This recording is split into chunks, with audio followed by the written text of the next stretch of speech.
Hello students, how are you? Today I am going to teach you adjoint of a matrix. The adjoint of a square matrix is the transpose of the matrix of cofactors. And adjoint of the matrix A is denoted by adjoint A. Suppose we have a matrix of order 3. A11, A12, A13, A21, A22, A23, A31, A32, A33. These are the elements of the matrix. Now, first of all, we will find the cofactors of these elements. Cofactors. And then we make a transpose matrix. Transpose matrix. Then adjoint A equals to. This is the transpose matrix. Means क्या करना है, अगर कोई भी हमारे पास matrix given है तो हम उसके लिए क्या करेंगे, पहले उनके कोफैक्टर्स फाइंड कर लेंगे. अब ये हमारे एलिमेंट जो स्मॉल लेटर्स में लिखे हैं और जो कैपिटल लेटर्स में होते हैं वो हमारे कोफैक्टर्स होते हैं. कोफैक्टर्स. तो इस सबसे पहले हम इन एलिमेंट्स के कोफैक्टर्स को फाइंड कर लेंगे और कोफैक्टर्स के बाद इसका ट्रांसपोज मैट्रिक्स बना देंगे. जैसे ये मैट्रिक्स बनाए उसी टाइप से इसका ट्रांसपोज मैट्रिक्स बना देना है. और ट्रांसपोज के लिए हमें क्या करना होता है, जो रोज होती हैं उनको क्या बना देते हैं, कॉलम्स में कन्वर्ट कर देते हैं. यानी फर्स्ट रो को फर्स्ट कॉलम, सेकंड रो को सेकंड कॉलम और थर्ड रो को थर्ड कॉलम. ये होता है ट्रांसपोज करना. तो इसलिए इस टाइप से हम क्या करेंगे, कोई भी मैट्रिक्स है तो उसका हम ट्रांसपोज मैट्रिक्स बनाएंगे और ट्रांसपोज मैट्रिक्स जो बन के आएगा वही होगा एडजॉइंट ए. अच्छा, इसके बाद आता है कि अगर टू ऑर्डर के लिए, टू ऑर्डर की अगर हम बात करें तो ओनली फॉर टू ऑर्डर. वैसे तो थ्री ऑर्डर हो या टू ऑर्डर हो तो मेथड तो वही अप्लाई करेंगे जो अभी हमने किया था. पहले उसका ट्रांसपोज मैट्रिक्स बनाएंगे और वो हमारा एडजॉइंट होगा. लेकिन अगर टू ऑर्डर का है तो हम उसको डायरेक्ट भी फाइंड कर सकते हैं. तो कोई भी हमारे पास एक मैट्रिक्स गिवन होगी, मैट्रिक्स ये है A11, A12, A21, A22. तो इसके लिए क्या करेंगे, ये वाला जो डायगोनल दिखाई दे रहा है ये वाला, इन दोनों की प्लेसेस को तो हम इंटरचेंज कर देते हैं. इंटरचेंज यानी A22 की जगह A11 और A11 की जगह A22 आ जाएगा. जैसे कि यहां पर क्या हमने A22, A11 इन दोनों को तो आपस में इंटरचेंज कर दिया है. ये वाले जो दो एलिमेंट दिखाई दे रहे हैं, ये वाले दो, इनके हमें क्या करना होगा, ओनली साइन चेंज करने होंगे. तो ये क्या है, हमने यहां पर माइनस और यहां भी माइनस कर दिया. एक एग्जांपल देखते हैं. Suppose A equals to 3, 2, -5 and 6. ये मैट्रिक्स है टू ऑर्डर की. तो एडजॉइंट निकालने के लिए क्या करते हैं, इन दोनों की तो हम प्लेसेस को चेंज कर देते हैं, आपस में इंटरचेंज कर देना है. यानी आया 6 और यह 3. और इन दोनों के क्या करेंगे, ओनली साइन चेंज करने होते हैं. तो प्लस का कर दिया हमने माइनस और जो माइनस था उसका क्या कर दिया है, प्लस. तो इस तरह से हम ओनली टू ऑर्डर के लिए, बट थ्री में नहीं होगा, ये ओनली टू ऑर्डर के लिए अप्लाई होगा. तो टू ऑर्डर में हम इस तरह से डायरेक्ट मेथड अप्लाई कर सकते हैं. इसके बाद दो नए टॉपिक आते हैं, सिंगुलर मैट्रिक्स और नॉन सिंगुलर मैट्रिक्स. तो सिंगुलर और नॉन सिंगुलर ये और भी ज्यादा इजी है. बस इसमें क्या करना होता है, हमें डिटर्मिनेंट ए फाइंड करना होता है. तो a square matrix is said to be singular if determinant A equals to 0. Generally हम इसको मोड भी बोल देते हैं कि मोड ए, बट लेकिन होता क्या है, ये मोड ए नहीं बल्कि होता है डिटर्मिनेंट ए. तो हमें क्या है, कोई भी मैट्रिक्स गिवन है हमारे पास, एग्जाम्पल 1, 2, 4, 8 ये मैट्रिक्स गिवन है, इसका डिटर्मिनेंट ए फाइंड किया हमने. जैसे ही देखा डिटर्मिनेंट ए, ये कैसे निकालते हैं, क्रॉस मल्टीप्लाई करके निकालना होता है. ये 8 - 8 इक्वल्स टू 0. यानी ये मैट्रिक्स हमारी कैसी होगी, अब सिंगुलर होगी.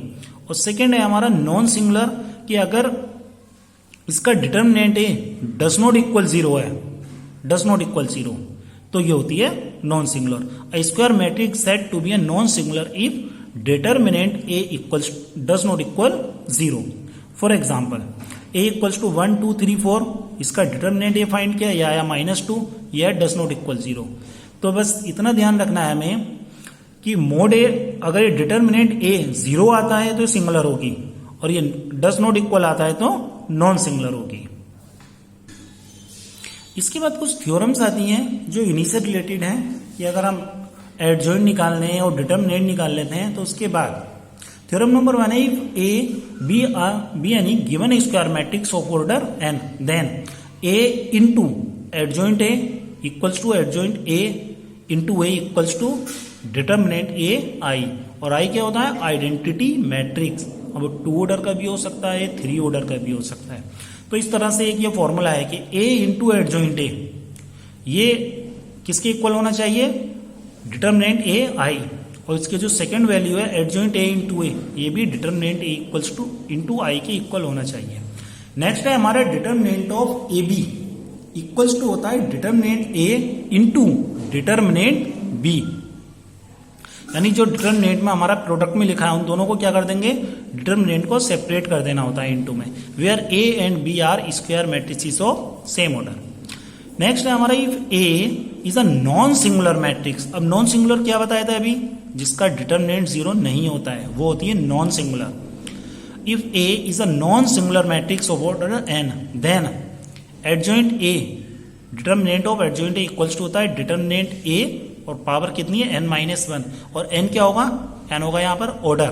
अब ऑर्डर 2 या 3 या 4 जितना भी हो, तो इससे रिलेटेड भी कुछ क्वेश्चंस मिलते हैं। नेक्स्ट है if A square matrix A is invertible if and only if A is non singular matrix. अगर नॉन सिंगुलर है मतलब उसका डिटर्मिनेंट अगर 0 नहीं है तो उसको इन्वर्टिबल किया जा सकता है, लेकिन अगर 0 आ जाए तो हम उसको इन्वर्टिबल नहीं बना सकते। और नेक्स्ट अगर जब हमें इनवर्स फाइंड करना होगा तो उसके लिए एक डायरेक्ट फॉर्मूला अप्लाई करना, A inverse equals to 1 upon determinant A into adjoint A, ये इसका फॉर्मूला होता है फाइंड करने के लिए।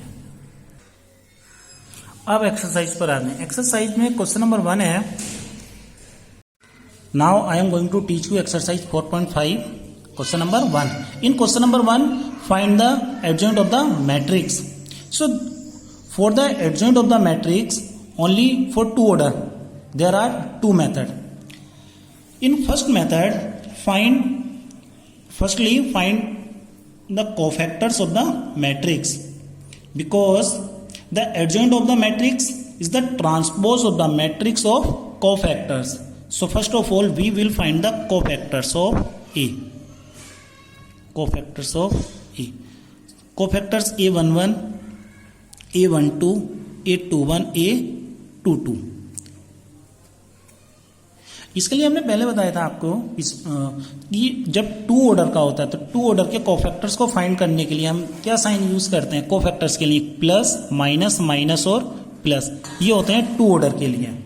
लेकिन जब थ्री ऑर्डर की बात होती है तो थ्री ऑर्डर में एक प्लस, एक माइनस, एक प्लस, फिर माइनस, प्लस, माइनस, फिर प्लस, माइनस, प्लस, ये प्रोसीजर को यूज करते हैं। तो अब हमें क्या करना है, कोफैक्टर्स को फाइंड करना है। तो कोफैक्टर्स के लिए क्या करेंगे, यहां साइन अप्लाई कर लेंगे, प्लस, माइनस, माइनस और प्लस। अब A11 का मतलब होता है फर्स्ट रो फर्स्ट कॉलम को लेफ्ट कर देंगे, क्या बचेगा 4। A12 का मीनिंग होता है फर्स्ट रो सेकंड कॉलम को लेफ्ट कर देंगे, क्या बचेगा 3। A21 का मतलब सेकंड रो फर्स्ट कॉलम को लेफ्ट कर दो, क्या आएगा 2। और A22 means second row second column को लेफ्ट कर दो, क्या आएगा 1। तो ये होगा कोफैक्टर्स। अब इसके बाद जो एडजॉइंट बनाना है, तो एडजॉइंट क्या होता है, कोफैक्टर्स का ट्रांसपोज मैट्रिक्स होता है। तो ये हुआ A11, A12, A21, A22 transpose. अब इनकी वैल्यूज पुट करनी है 4, -3, -2 एंड 1 ट्रांसपोज। तो ट्रांसपोज में क्या करना होगा, ट्रांसपोज में हम यही करेंगे, जो रो है उसको कॉलम में बना देंगे। तो फर्स्ट रो को बना देंगे फर्स्ट कॉलम, और जो सेकंड रो है उसका बन जाएगा सेकंड कॉलम। ये तो था इसका फर्स्ट मेथड। और जो सेकंड मेथड होता है वो सेकंड मेथड होता है डायरेक्ट मेथड, लेकिन ये ओनली टू ऑर्डर के लिए अप्लाई होगा, ओनली टू ऑर्डर के लिए। वो क्या होता है कि एडजॉइंट फाइंड करना है हमें। अब एडजॉइंट किसका फाइंड करना है हमें, ये हमारा 1, 2, 3 और 4 था, इसका एडजॉइंट फाइंड करना है। तो हमें इन दोनों के तो क्या करने हैं, इंटरचेंज कर देंगे, इन दोनों के प्लेसेस को इंटरचेंज करना है। और इन दोनों के प्लेसेस में क्या करना है, हमें ओनली साइन को चेंज करना है, साइन चेंज, इंटरचेंज नहीं, ओनली साइन चेंज। तो फाइनली क्या मिलेगा, इन दोनों को तो इंटरचेंज करना है, तो ये हो जाएगा 4 और 1, इन दोनों को इंटरचेंज किया, और इन दोनों के साइन चेंज करने यानी -2 और -3, तो ये होगा यहां पर साइन चेंज। अब ये प्रोसीजर जो क्वेश्चन नंबर 1 में किया है हमने, तो ओनली फर्स्ट मेथड अप्लाई करके हम क्वेश्चन नंबर 2 को सॉल्व कर सकते हैं, क्वेश्चन नंबर 2 को। और जो क्वेश्चन नंबर 3 और 4 में हमें एक थ्योरम अप्लाई वेरीफाई करनी है। ये करना है verify A into adjoint A equals to adjoint A into A equals to determinant A into I. तो इसके लिए ए इंटू एडजॉइंट ए करना है। तो सबसे पहले हमारे पास ए गिवन है, इसका एडजॉइंट निकाल देंगे, या तो डायरेक्ट मेथड से निकाल दो या लॉन्ग मेथड से, ये निकाल देंगे और उसके बाद इन दोनों की प्रोडक्ट कर देंगे, पहले ए उसके बाद एडजॉइंट ए। सेकेंड इक्वल्स में हमें क्या करना है, एडजॉइंट ए पहले लिखा है इंटू ए बाद में, तो एडजॉइंट ए इंटू ए की वैल्यू निकाल देंगे और इक्वल्स टू डिटर्मिनेंट ए आई। तो पहले क्या करना है, इसकी डिटर्मिनेंट की वैल्यूज को फाइंड करना है क्रॉस मल्टीप्लाई से, जो कि एक एसोसिएटेड नंबर होगा, और उसके बाद इंटू आई कर देना है हमें। अब आते हैं क्वेश्चन नंबर 5 में। अब क्वेश्चन नंबर 5 में क्या करना है, इनवर्स फाइंड करना है। तो इनवर्स के लिए हमारा फॉर्मूला होता है A inverse equals to, formula क्या था हमारा, A inverse equals to 1 upon mod determinant A into adjoint A. तो हम इन दोनों वैल्यूज को फाइंड कर सकते हैं। तो पहले या तो डिटर्मिनेंट ए निकाल दें या पहले एडजॉइंट ए। तो हम पहले डिटर्मिनेंट ए की वैल्यू निकाल देते हैं, इससे पता चलेगा कि सिंगुलर है या नहीं है। 2 - 2 4 एंड 3।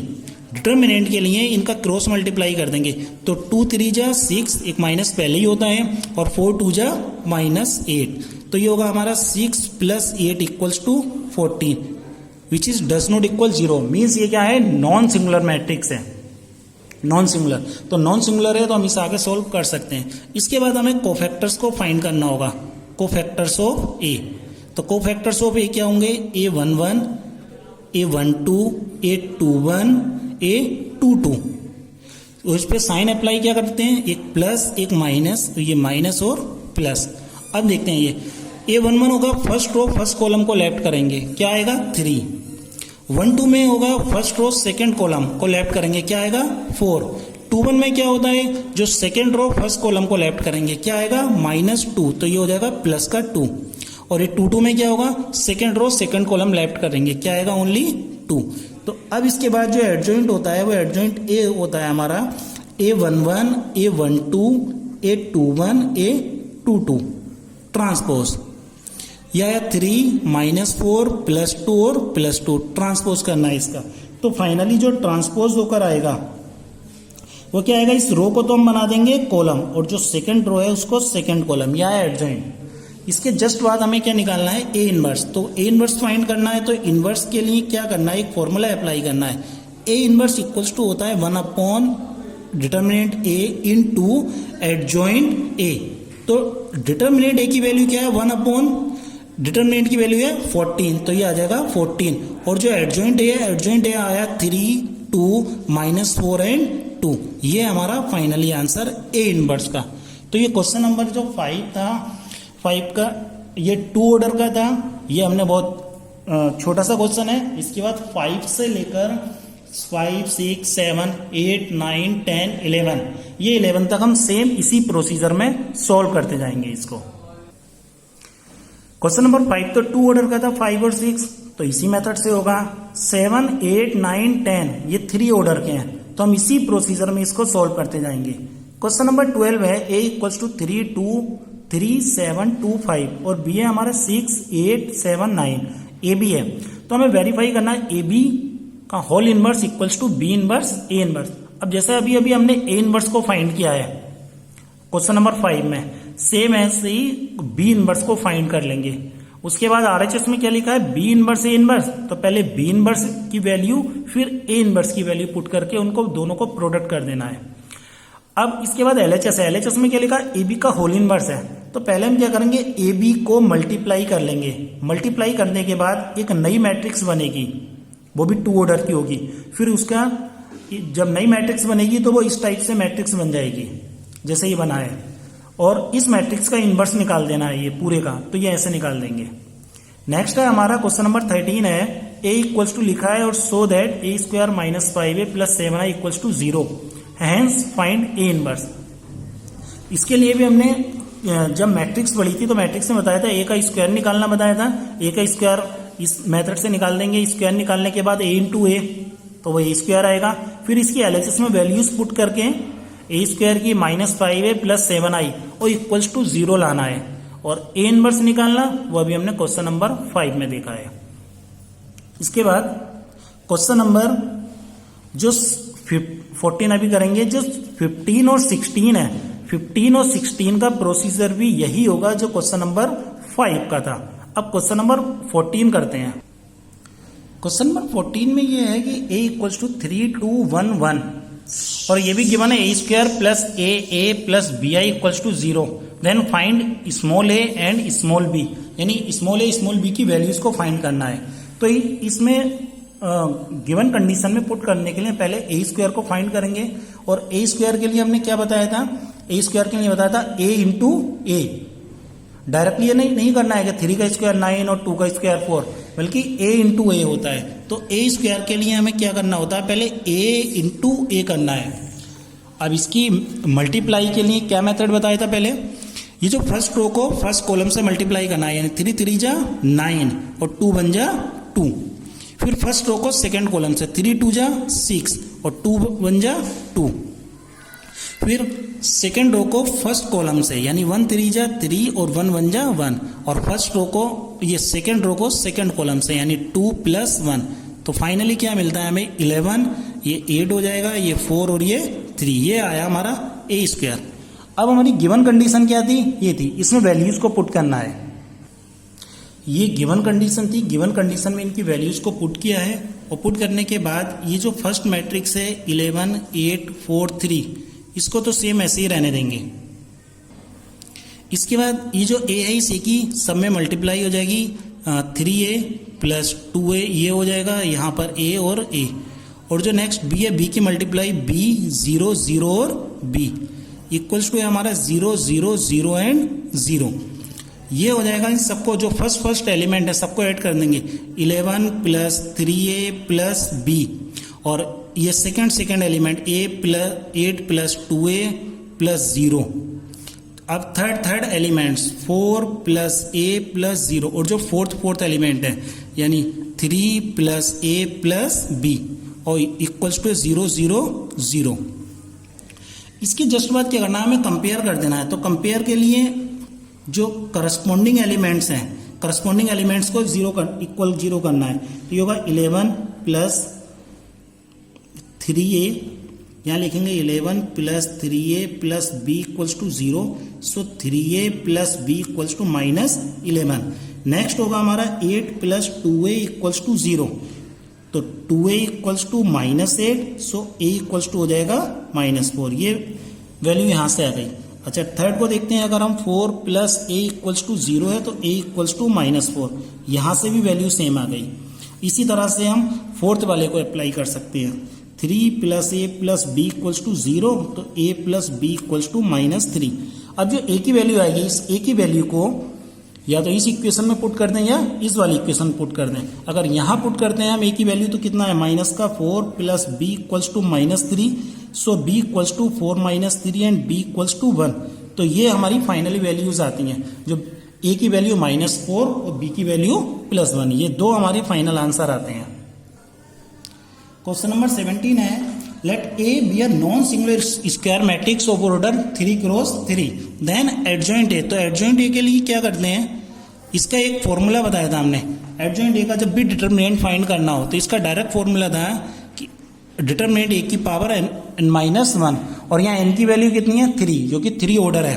तो फाइनली वैल्यू क्या होगी, डिटरमिनेंट a की power 3 - 1 equals to determinant a की पावर 2, यानी ये होगा एडजॉइंट a का जब डिटरमिनेंट फाइंड करेंगे तो डिटरमिनेंट a का होल स्क्वायर, यानी जितनी ये ऑर्डर है इस ऑर्डर की वैल्यू हो गई, ये n की वैल्यू हो गई ऑर्डर, और ये n-1 यानी 3 - 1 क्या आ जाएगा 2।